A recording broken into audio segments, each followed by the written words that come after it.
Y ahora sí, la primera charla, mientras tanto, supongo que ya sabemos quién es Vero Dal, pero no importa, mientras se prepara Vero, desde Canadá, desde el calorcito de Canadá.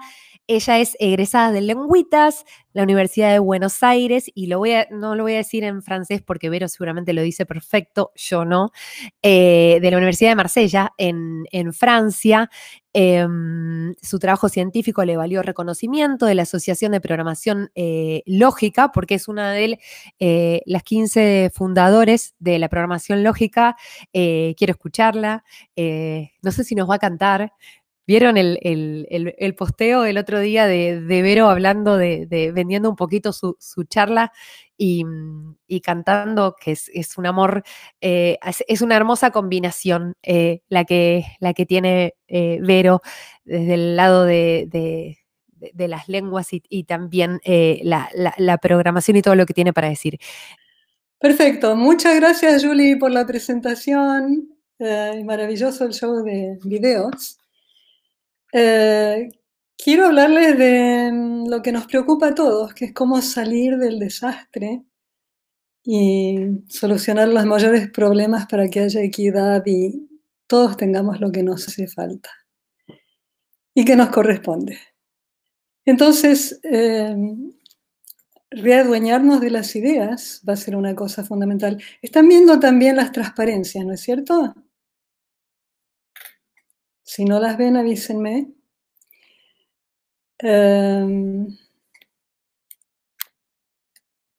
Perfecto. Bueno, muchas gracias. La idea de mi charla es juntar visiones y hacerlas operativas para poder implementar las ideas fantásticas que se les están ocurriendo a mucha gente en el mundo, coincidentemente, impulsados en parte por la pandemia, pero en parte desde antes, y que necesitan que los informáticos proveamos de plataformas adecuadas con datos y programas que sean confiables. Que sea un repositorio de datos global y algoritmos, protegerlo de la captura por intereses privados para que sea de uso de bien común. O sea que en resumen, estoy viendo ahora cómo cambiar el... Ok. La propuesta en resumen es generar plataformas de datos y programas regenerativos y redistributivos, es decir, que sirvan un fin social que vamos a explicitar más durante la charla, con el objetivo de reclamar la información, recapturarla para nuestro bien cultural, como bienes culturales colectivos y al servicio de los derechos humanos de la gente que ha subvencionado esas tecnologías y las nutre. ¿Cómo nos vamos a ingeniar para hacer esto? Bueno, yo creo que así como el genoma humano se determinó con esfuerzo internacional y de muchos laboratorios, necesitamos hacerlo también internacionalmente con un consorcio de universidades, científicos, gente que trabaja en todos los países y en forma coordinada, pero también, en vez de top-down, al mismo tiempo, bottom-up, municipalidad por municipalidad. Para hacerlo como consorcio internacional, a lo mejor podría ser una extensión del proyecto de la UNESCO Software Heritage Project de DICOSMO del año pasado, que justamente tiene toda la legalidad prevista para que no sea capturable. Pero eso se refiere al pasado, los programas que son patrimonio cultural. Necesitamos hacer patrimonio cultural de todo el conocimiento que necesitamos para evolucionar como sociedad. Y para tener ese objetivo hay requisitos computacionales y cognitivos que quiero determinar acá en esta charla. Darles mi visión y es por supuesto una visión inicial que hay que completar y someter a la prueba de la realidad. Pero yo creo que el primero es crucial. Tenemos que poder confiar en la información y datos que tenemos, porque vivimos en una época de desinformación, noticias falsas, manipulación de las opiniones, de los sentimientos, hasta de los resultados electorales. Entonces, con tanta desconfiabilidad alrededor, necesitamos que los datos, cuando nos vengan, cuando nos ingresen con un contexto, que sea un enlace, un link a de dónde vienen, y que sean en general fuentes verificables y, si es posible, fidedignas. Que se diga, si la información viene de tal universidad, decir qué investigadores fueron solventados por qué fondos de investigación para este trabajo en particular, o si viene de un consorcio de una asociación profesional de científicos de física que dicen la opinión X y firman y son cientos de ellos. Bueno, entonces tenemos no solo la información, sino de dónde viene y qué grado de confiabilidad tiene. Cuando la información no es blanca y negra, se puede por lo menos poner un grado de confiabilidad, un valor que puede después interactuar con los demás valores cuando se hacen deducciones a partir de allí. Naturalmente, una vez que tenemos los datos más o menos confiables o con un grado de confiabilidad que puede usarse para calcular, tenemos que tener programas confiables. Y que hagan en particular, si se puede, garantizar, que se garantice que las inferencias sean correctas. Y si no se puede, que se advierta para usarlos prudentemente. El buen funcionamiento tiene que estar al menos más o menos demostrado de alguna manera, sus consecuencias más o menos entendidas. Y también tenemos que tener protección social. Cuando no podemos controlar el resultado del uso de una tecnología, por ejemplo, cuando replica un sesgo racial o de género que existe en los datos con consecuencias desastrosas, entonces tenemos que no usarlos simplemente, y eso debe estar en la ley. Nos deben proteger por ley. Diversidad es otro punto muy importante, porque como bien sabemos todos aquí, aquellos que vivimos fuera de la caja, estamos forzados a ver los problemas que otros no ven, porque tienen el riesgo del privilegio, el peligro del privilegio, que no ven lo que está pasando a los demás. Y también estamos forzados a encontrar maneras alrededor de, o sea, a pensar originalmente. Entonces es crucial conjurar la inteligencia colectiva representativa y entender también que la inteligencia colectiva es muy distinta y mejor de la inteligencia individual, y porque no depende de la inteligencia individual de cada uno de sus miembros, depende de que haya mujeres, de que haya diversidad, de que tengan voz equitativamente. Y así es donde se producen las mejores soluciones. Las mejores sociedades son las que tienen esta distribución equitativa. Y eso hay cosas escritas, está bastante estudiado y demostrado. Explicabilidad, por supuesto, debe incluir software capaz de proveer explicación completa y comprensible de por qué se llegó a las conclusiones que se llegan y tomar responsabilidad, que haya transparencia. Por ejemplo, debe haber acceso al código dictaminado por ley para cada programa que decide sobre algo importante para los humanos. Si alguien no lo puede entender porque no es experto, por lo menos puede contratar a un experto para que examine el código y el experto puede ver qué está pasando. No se puede decir, ¿por qué? Porque lo dice la computadora. Eso no es una razón. Hay que saber por qué en términos humanos.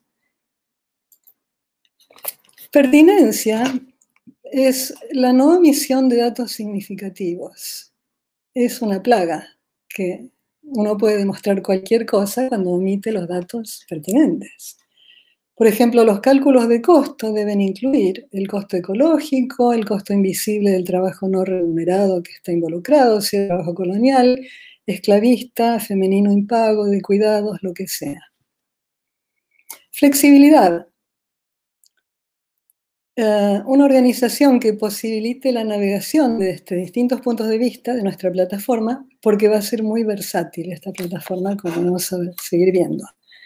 Que detecte inconsistencias si las hay y las avise, que alerte al usuario, porque si aceptamos grados de confiabilidad de los datos, también va eso a repercutir sobre las conclusiones y si en una de esas las conclusiones aparecen contradictorias, tiene que haber una alerta. Y también evaluación para poder ajustar lo que se está haciendo y evaluar de tanto en tanto a dónde se ha llegado con respecto a lo que uno quería llegar y dónde estaba antes, y eventualmente redireccionar. En la organización dinámica que me la salteé, se necesitan en particular esfuerzos educativos y culturales sin precedentes, a enorme escala. Y también una organización de la gente. Porque les pongo un ejemplo. Yo creo que la mayor parte de la humanidad estaría de acuerdo en que cuando hay una situación de emergencia mundial como la está viendo ahora, no sería mala idea poner un impuesto especial, que sea transitorio hasta salir de la situación, a los ultra ricos. Si hacemos eso país por país, independientemente, imposible que se vote a tiempo. Pero si hubiera una plataforma global que alertara sobre, por ejemplo, hoy canadienses les toca poner la firma en la petición parlamentaria tal para que esta ley se pase. Y todo el mundo está informado porque es una plataforma global que todo el mundo conoce, supongamos, es el objetivo. Entonces ahí la unión hace la fuerza. Allí sí hay democracia representativa, si todos tenemos acceso. Hay, por supuesto, muchos problemas, como el acceso a la informática, etcétera, pero en líneas generales tenemos que tenerlo como objetivo, que se pueda coordinar acciones, tanto la educación universal como las acciones necesarias alrededor de cada tema. Bueno, como otra característica fundamental, ¿qué medios de programación vamos a usar? Y obviamente que los lenguajes de la inteligencia artificial son candidatos naturales porque vamos a necesitar en muchos casos hacer inferencias. Pero ojo, ¿por qué? La inteligencia artificial no es tan inteligente como se cree. La inteligencia es realmente del programador y los datos vienen de millones de usuarios. Ni es tan artificial tampoco, porque los gigantes de Internet acuden a una armada precarizada de trabajadores fantasmas, como está detallado en el libro de Mary Gray y Suri del año pasado, que se llama Ghost Workers, cómo impedir que Silicon Valley explote a los trabajadores o algo por el estilo, no me acuerdo, está en las referencias al final. Entonces, acuden a una armada de trabajadores fantasmas para corregir los errores de sus algoritmos en tiempo real. Y eso es lo que hace a la inteligencia artificial parecer inteligente. Pero es inteligencia humana y explotación de la gente para conseguir la impresión de inteligencia computacional. Ahora, ¿qué tipo de inteligencia artificial o de lenguaje de inteligencia artificial? Está muy de moda la inteligencia artificial basada sobre estadística, machine learning. En general lo que se llamaba antes machine learning, a lo que se llamaba estadística, ahora le han enchufado big data y con eso lo llaman inteligencia artificial. Sigue siendo estadística, sigue siendo algo que no razona, sino que son concursos de opinión. ¿Cuánta gente diría esto? ¿En cuántos datos se puede encontrar tal cosa? Pero no hay ninguna racionalidad. Entonces, La inteligencia artificial estadística tiene que usarse con prudencia porque favorece la popularidad sobre la justificación razonada, reproduce a menudo sesgos sociales escondidos en los datos y permite que se usen contra los derechos humanos y contra la democracia. Tampoco permiten explicaciones cuando hace falta porque no es técnicamente factible hacerlo. Y por si eso fuera poco, son notoriamente vulnerables al fallo catastrófico. Lo único que no sabemos es cuándo van a fallar. De modo que dejarles a ellos decisiones, peligroso. En cambio, la inteligencia artificial inferencial puede trazar explicaciones, puede hacer inferencias, puede acomodar el cambio modularmente, cambiando una cláusula, un dato, etc. Y permite en particular también explorar escenarios hipotéticos. Entonces, antes de darles toda la parte cognitiva, voy a, para terminar la técnica, darles un ejemplito muy chiquito, muy comprensible, muy fácil, y realista, por supuesto, por chiquito, pero bueno, es el ejemplo de cómo reducir las emisiones de carbono. Para recuperar el cielo, me encanta Quino. Entonces, en Canadá, las emisiones de carbono son bastante elevadas como en todo el mundo dicho desarrollado, industrializado. Y obvio que para reducirlas globalmente lo más posible, son estos países los que deben reducirlas más y más rápido. Se calcula que estos países deben llevarlas a cero en 10 años para que no nos vayamos al diablo con el clima. Entonces, en estas plataformas que yo estoy proponiendo, tendría que haber eminentemente un programa. He tenido un mensaje de alerta de algo malo con la internet. ¿Me siguen oyendo? Bueno, no sé, sigo. Sí, perfecto. Gracias, Sabina. Bueno, entonces, reducir las emisiones de carbono, tendría que haber programitas que nos den los datos y que nos calculen cómo reducirlo mejor. Y aquí un ejemplo. ¿Cómo podemos pasar las emisiones en Canadá a negativas? Y digamos, por decir un ejemplo, eligiendo 3 acciones entre las muchas posibles para reducir las emisiones. Bueno, la información la ponemos en forma de predicados. Acción AP significa que la acción A decrecería en T las toneladas per cápita de emisiones en Canadá. El dato de base es que el nivel ahora es 15. Y tenemos 2 partes para este programa, los datos de entrada y el programa en sí. En la entrada decimos lo que sabemos, que el nivel es 15, que las acciones posibles son prohibir obsolescencia programada, secuestrar carbono, prohibir plásticos, reducir el transporte aéreo o reducir militarización. Por supuesto hay muchas más. Y a cada una le asignamos el número en que bajaría ese número de toneladas si hiciéramos eso.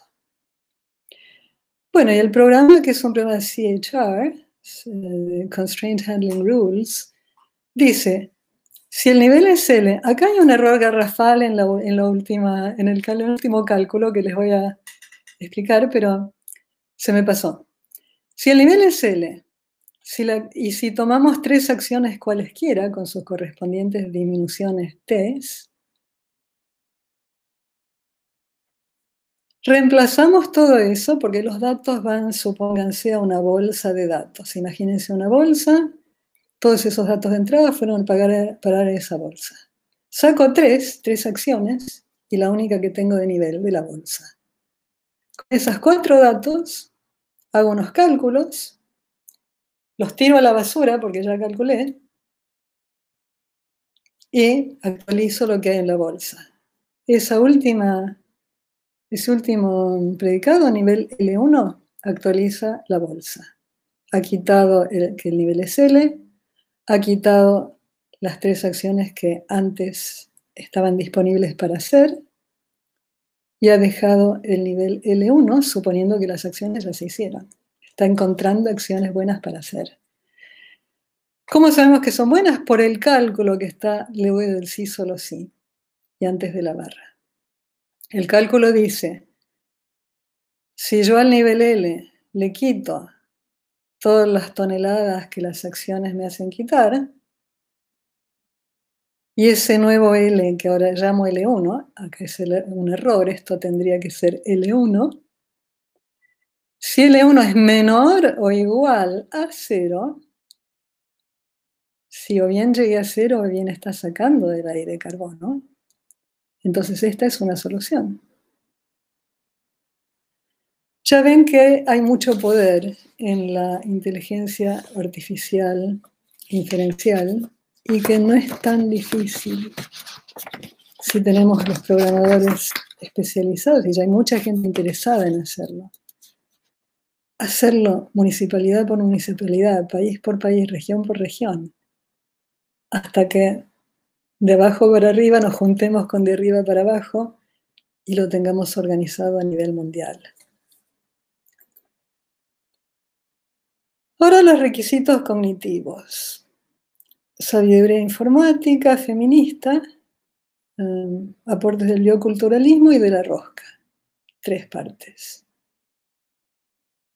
La sabiduría informática feminista, estoy sacando más que nada ideas del libro de Ignacio Klein, Data Feminism, reconoce el rol de los datos y algoritmos en los mecanismos del poder.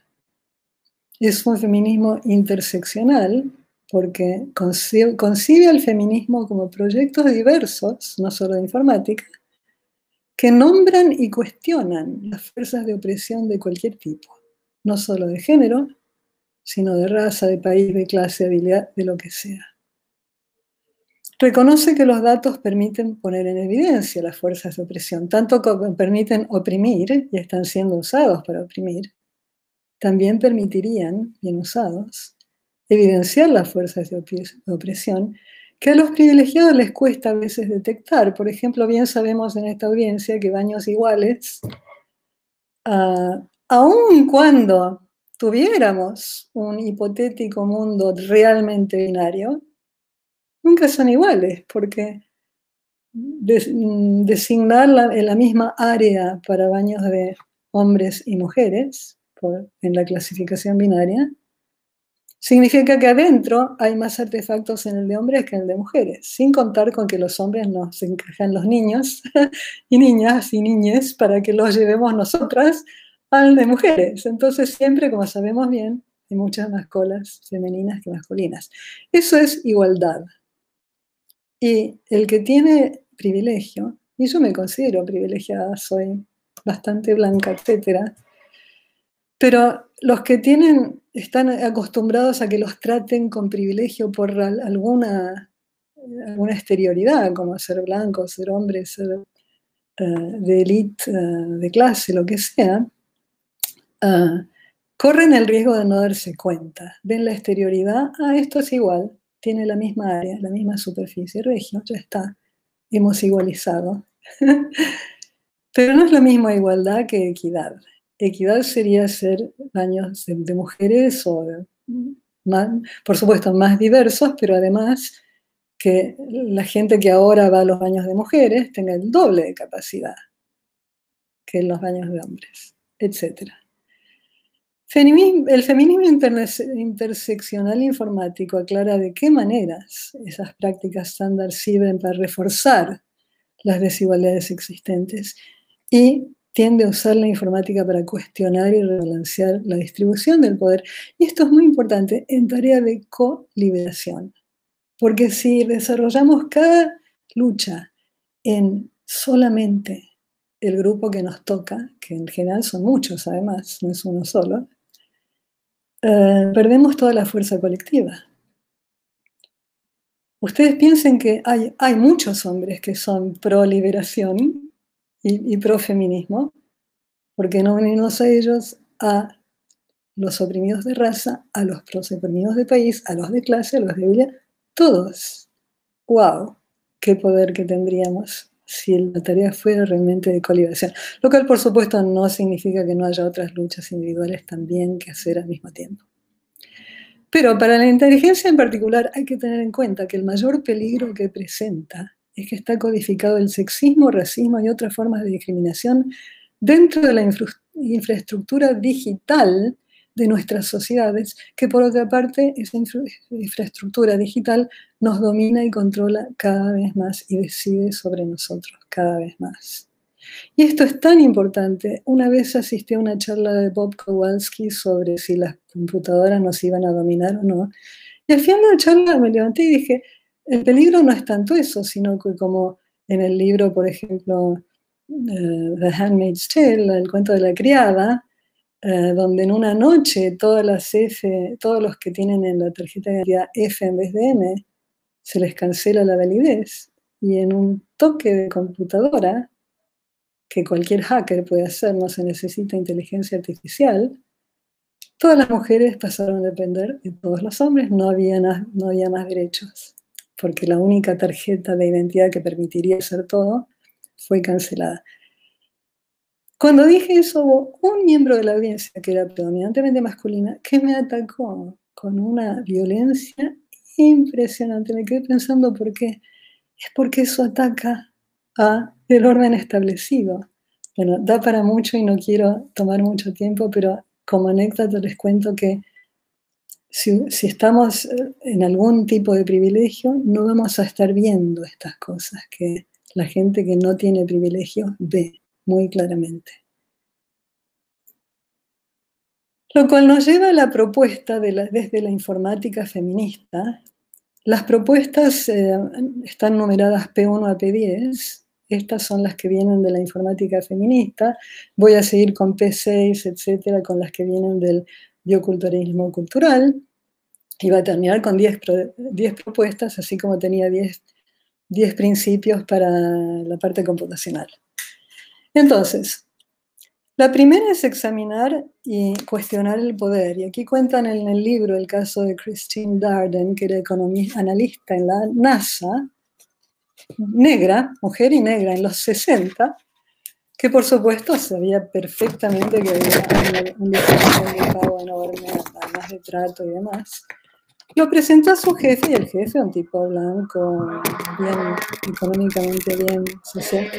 Perdonen, pero hay algún bombero pasando, si es que escuchan ruido. Si es que oyen ruido. No, una ambulancia. Entonces, Darden sabía muy bien que había diferencia de pago y su jefe no, porque él no se enteraba. Él era blanco, tenía todos los privilegios.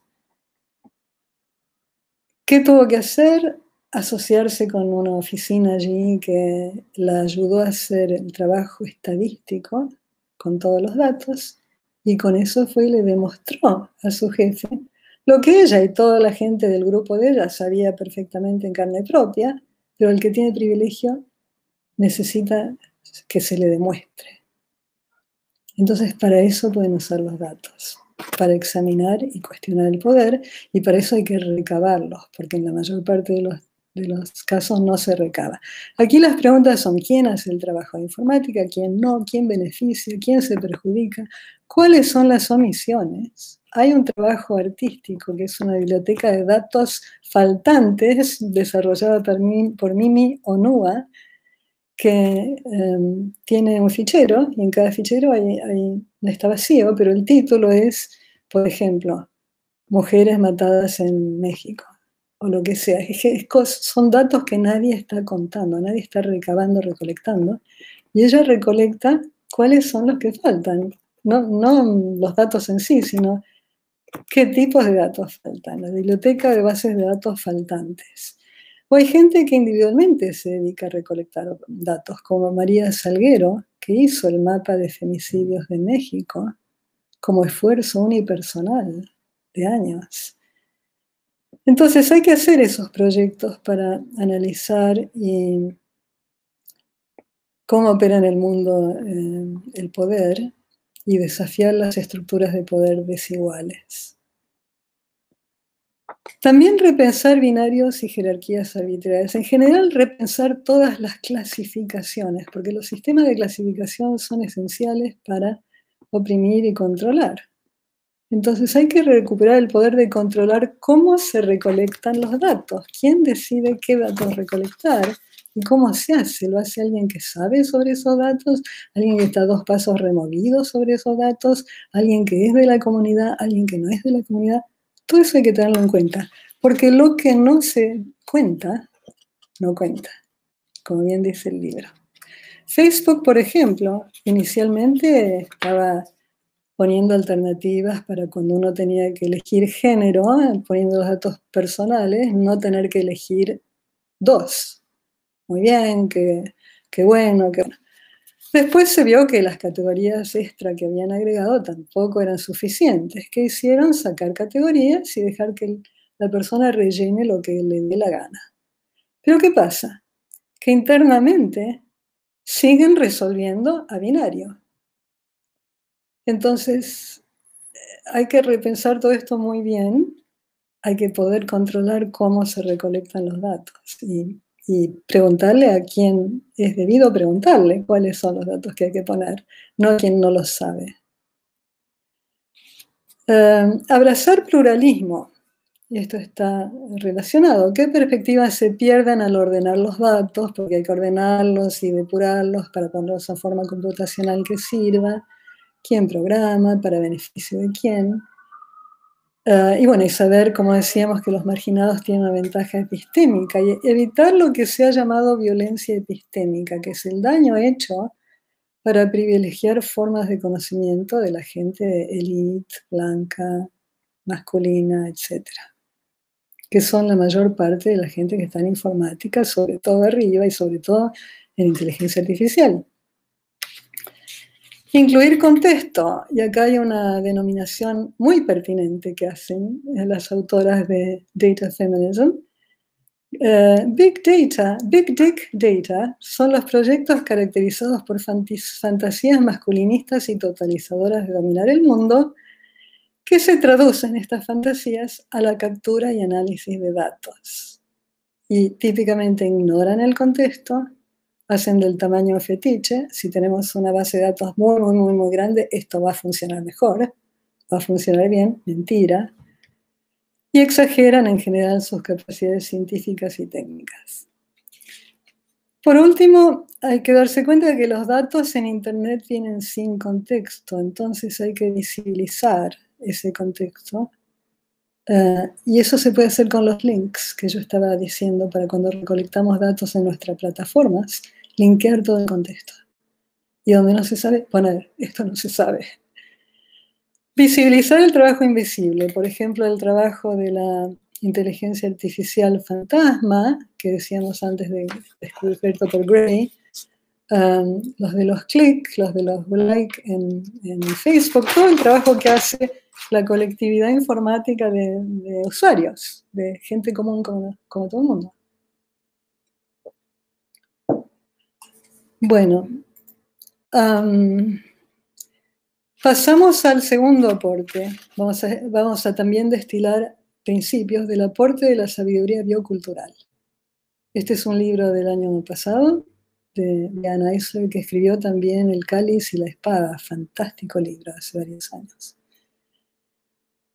Hay una clasificación que nunca se hace y que es fundamental porque atraviesa todas las demás, permea todas las demás y es absolutamente fundamental, está en el tope de la jerarquía de clasificaciones.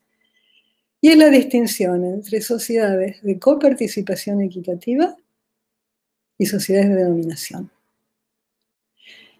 Las sociedades de dominación son las que se ponen en el medio de encontrar soluciones internacionales. Y lo que tenemos en necesidad en la pandemia, y en general, es de soluciones internacionales. Como predomina la dominación, es muy difícil encontrar, así que tenemos mucho trabajo que hacer. Pero la buena noticia es que los trabajos de epigenética nos demuestran que contrariamente a la ideología oficial de los sistemas de dominación de cualquier signo que sean, ni la dominación, ni la violencia, ni el gen egoísta, ni nada de lo que se canta es nuestra naturaleza.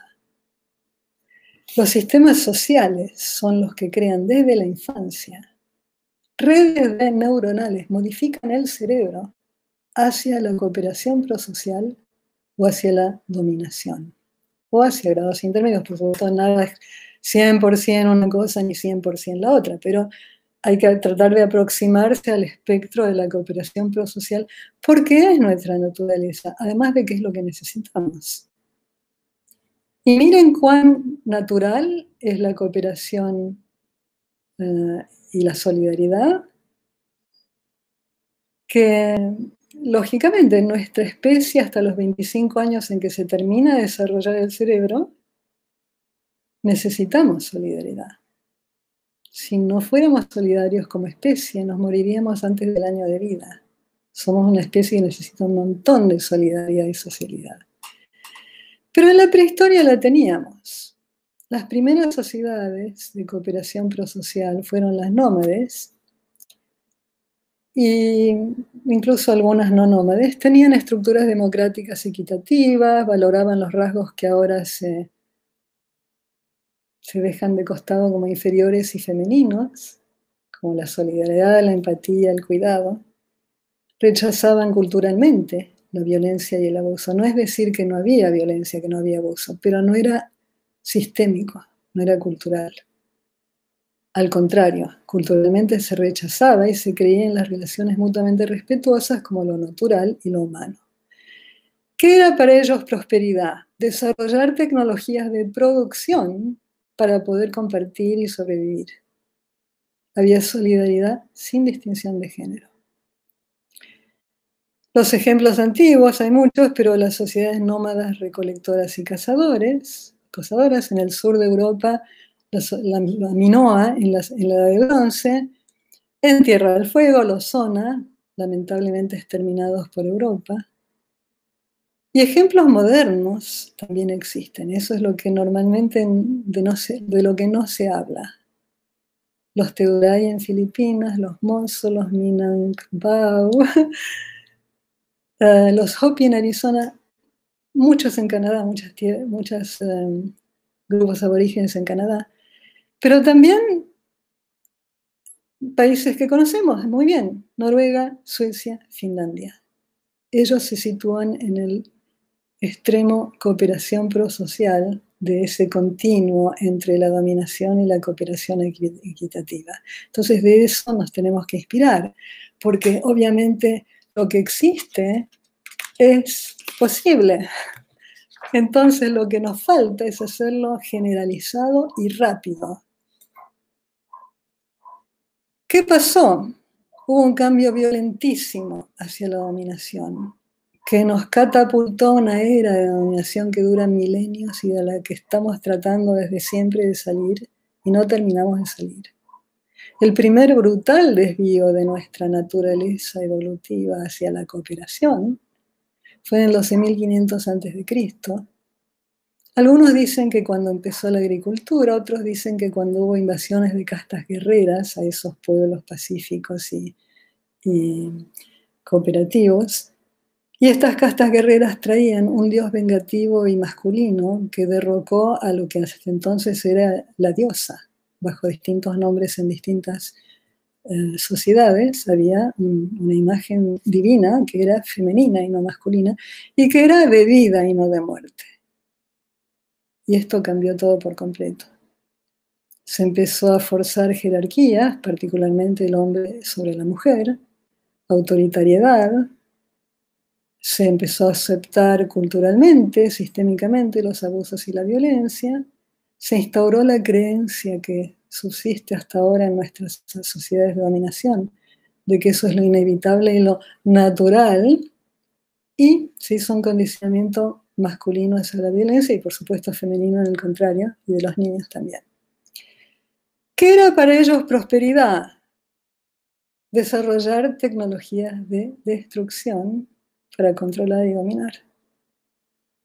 Pero las tecnologías de producción que se desarrollaron en todos los años precedentes todavía forman la base de nuestra tecnología actual. ¿Y cuánto más tendríamos si en vez de haber desarrollado más todavía las tecnologías de destrucción, hasta el punto en que lo hemos hecho, hubiéramos tenido sociedades de cooperación en las que hubiéramos ido desarrollando las de producción y las de cuidado? Un segundo brutal desvío fue en el inicio del Estado moderno. Esto lo cuenta muy bien Silvia Federici.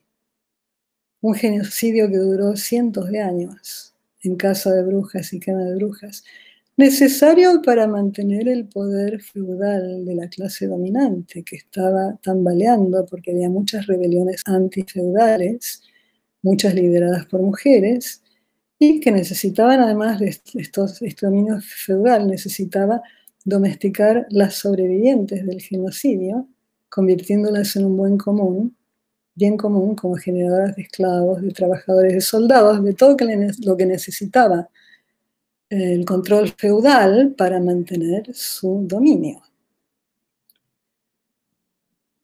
Y algo que hay que notar, nota bene, pero no está tan bene en mi opinión, es que lamentablemente tanto el capitalismo como el socialismo, todos los regímenes que han existido hasta ahora, han perpetuado la inferiorización de la mujer. No hay ninguna sociedad en que la mujer esté representada proporcionalmente en nada de lo que importa, solamente en el trabajo no pago y en el trabajo impago. ¿Cuáles son las versiones modernas de este cambio violento de la dominación? El neocolonialismo, el racismo, el machismo, el femicidio, la erotización de la violencia, la supresión de la empatía, la militarización, las religiones fundamentalistas, y seguimos contando. Entonces, ¿cuál es la propuesta para continuar las P1, P2, P3 desde el bioculturalismo? El objetivo es trascender tradiciones de dominación y redireccionar a la especie,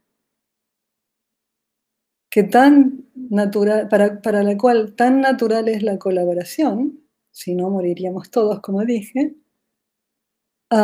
y que es totalmente necesario. Y fíjense que educamos para matar, tenemos escuelas militares, pero no tenemos educación para nutrir la vida, no tenemos educación de padres y madres que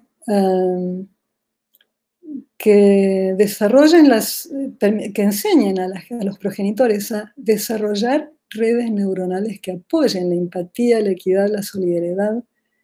Tendría que haber hasta una ley que dé educación a los progenitores, o que desde la infancia incluya educación en ese sentido, para que cuando lleguen a progenitores ya esté.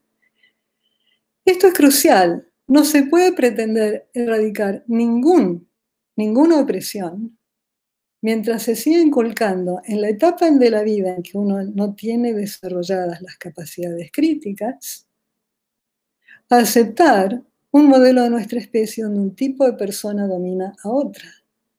Mientras sigamos haciendo eso, a partir de desmerecer a la mujer, no pagar el trabajo reproductivo para que tengan que tener otro en doble, etc.,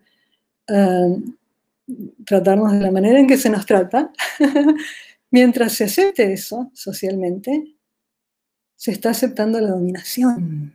Esa es la idea clave.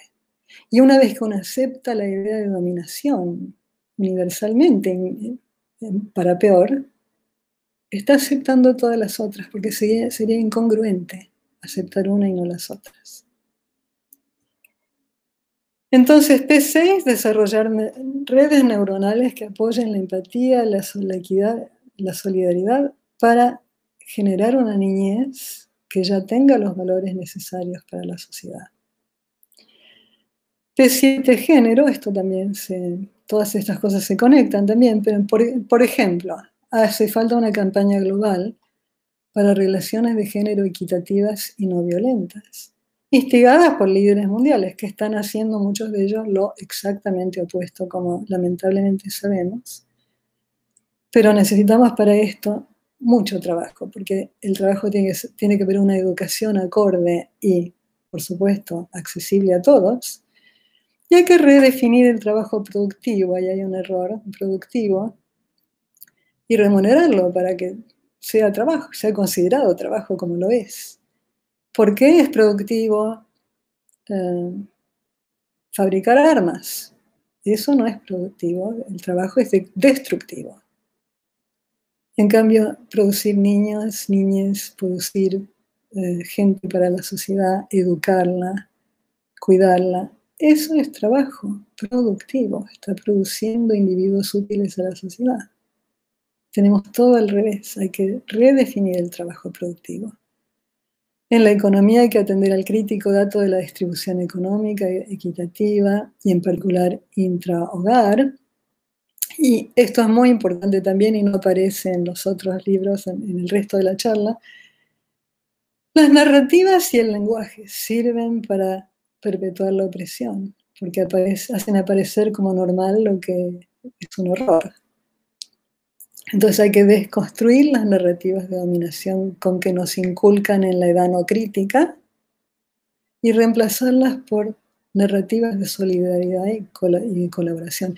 Y en esto tienen que intervenir todos, artistas, todos los sectores de la sociedad, los educadores, los profesionales, los trabajadores, todos.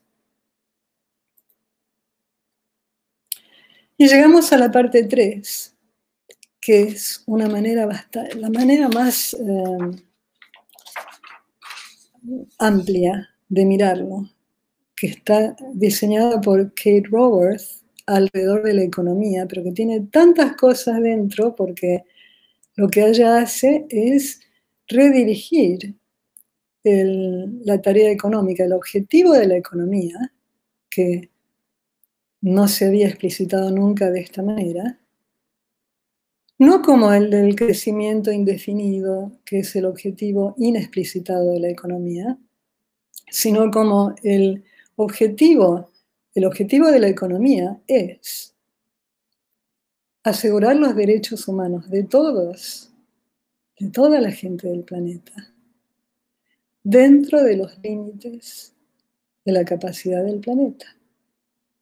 Entonces, lo primero que hace es dividir la economía en los sectores reales, no en los ficticios que tenía hasta entonces, porque en los sectores ficticios no incluían el sector del hogar, el sector de la economía doméstica, el sector del trabajo impago de tantos millones de mujeres. Ella lo incluye explícitamente. Y además,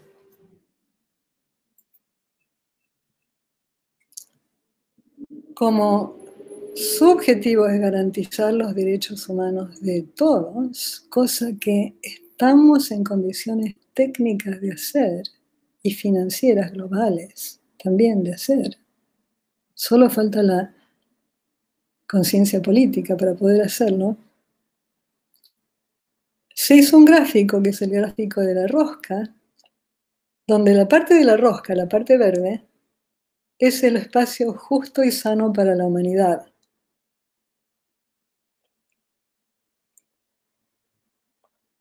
Todos tenemos que entrar dentro de la rosca. Los que no entran caen al agujero de adentro, donde les falta alguna de esas variables, o les falta comida, o educación, o agua, energía, equidad de género, equidad social, voz política, lo que sea. El objetivo de la economía y social, diría yo, nuestro objetivo como seres humanos, es evolucionar hacia eso, hacia que todos estemos adentro de la rosca. Pero respetando también el cielo ecológico. ¿Cuáles son los límites? Estamos generando cambio climático, acidificación de los océanos, polución química, etc. Y cuando nos excedemos en alguna actividad que está destruyendo al planeta, estamos saliendo de la rosca hacia afuera. Entonces, la visión de Raworth es cómo hacer esto. Y esto lo hizo inicialmente para el mundo. Este gráfico, con las proporciones, bueno, el gráfico, este es el gráfico al que queremos llegar. Pero ella tomó datos reales de todo el mundo y forma un gráfico de dónde estamos. Estamos aquí. La parte roja de adentro de la rosca es donde la humanidad se queda corta en sus derechos humanos, sus derechos básicos, sus necesidades básicas. Y la parte roja de afuera es donde estamos excediendo los límites del planeta. Hay algunas para las cuales no tenía datos. En esto es importante recabar los datos. Por ejemplo, no tenemos datos para polución química o para polución del aire. Pero en cuanto a cambio climático, etcétera, los tenemos. Así que no queremos estar aquí, queremos salir de ahí para poder sobrevivir, nada menos, y volver a este lugar. Y inicialmente esto fue hecho, como digo, para el mundo, pero ahora Kate está trabajando con la municipalidad de Ámsterdam para hacerlo a nivel municipal y tiene un artículo reciente llamado Creating City Portraits, donde explica que en 3 ciudades ya se está haciendo: Pennsylvania, Ámsterdam y Portland. Y de esas 3 experiencias ha destilado cómo se hace a nivel municipal, como una guía para que las municipalidades puedan hacerlo una por una. Y sería lindo encontrar una municipalidad a lo mejor chiquita en la Argentina para empezar, establecer una carta de derechos municipales y empezar a trabajar allí. Bueno, no sé si me falta un montón de tiempo o poco tiempo, pero había pensado que tenía menos tiempo del que realmente tengo, así que si sobra tiempo nos va a quedar para preguntas, pero también quiero... Bueno, ese entonces es el principio 10. El último de los principios, inclusión universal dentro de la rosca, inclusión de toda la gente, llevar a toda la humanidad a ese espacio justo y sano, donde todas las necesidades básicas están cumplidas para todos, pero respetando también los límites ecológicos. ¿Cómo hacerlo es el problema? Pero hemos propuesto que se haga como se haga. Vamos a necesitar plataformas de datos fidedignos y programas fidedignos que se enfoquen a la regeneración y la redistribución. Entonces, lo que hemos propuesto es que esas plataformas deben servir para recuperar la información y el conocimiento como bienes culturales colectivos, no capturables, que sirvan para diseñar un futuro justo y educar acerca del mismo, que cumplan los 10 requisitos computacionales que describí, en particular, la capacidad de organizar las acciones ciudadanas necesarias para lograr un rediseño social justo y la capacidad educativa que se necesita para cambiar totalmente la mentalidad de dominación hacia una de cooperación, que respeten los 10 principios que hemos destilado de la teoría económica de la rosca y que lo hagan de manera real, para reinas, incorporando, para que sea una rosca de reinas, la economía feminista y el bioculturalismo. Entonces volvemos a que necesitamos trabajar en coliberación, porque esta tarea hercúlea no va a ser posible si no nos coliberamos. Y parte de derribar los binarios es derribar los binarios también para la cooperación. Si hacemos un binario entre blanco y negro, por ejemplo, estamos invisibilizando a los indígenas, a un montón de otra gente, ¿no? Entonces, me parece muy importante recalcar lo de coliberación. Tenemos que ser muchos para poder cambiar las cosas, ¿sí?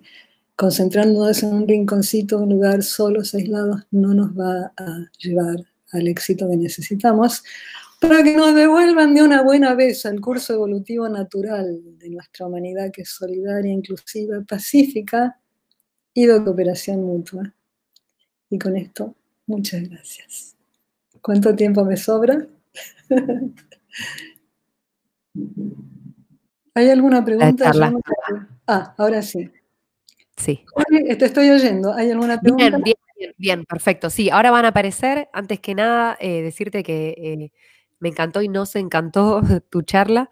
Eh, Gracias. Así como me gusta a mí decir manija, le saqué fotos a unas diapos porque me gustaban los conceptos, si bien después igualmente podemos, entiendo que acceder.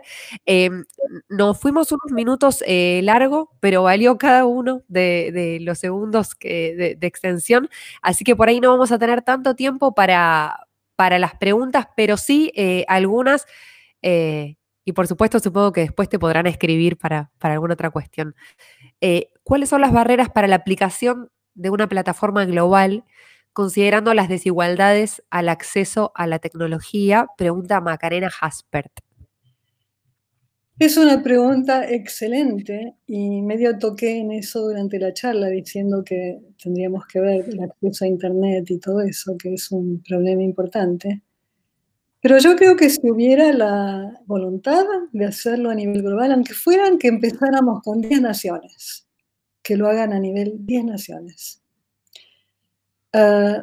seguramente se podría organizar a la gente para que lo hiciera de manera no Internet también.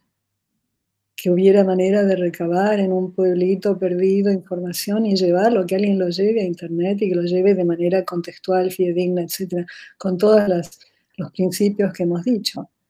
O sea que yo creo que si hay la intención de hacerlo, la voluntad, es factible eminentemente y además lo necesitamos.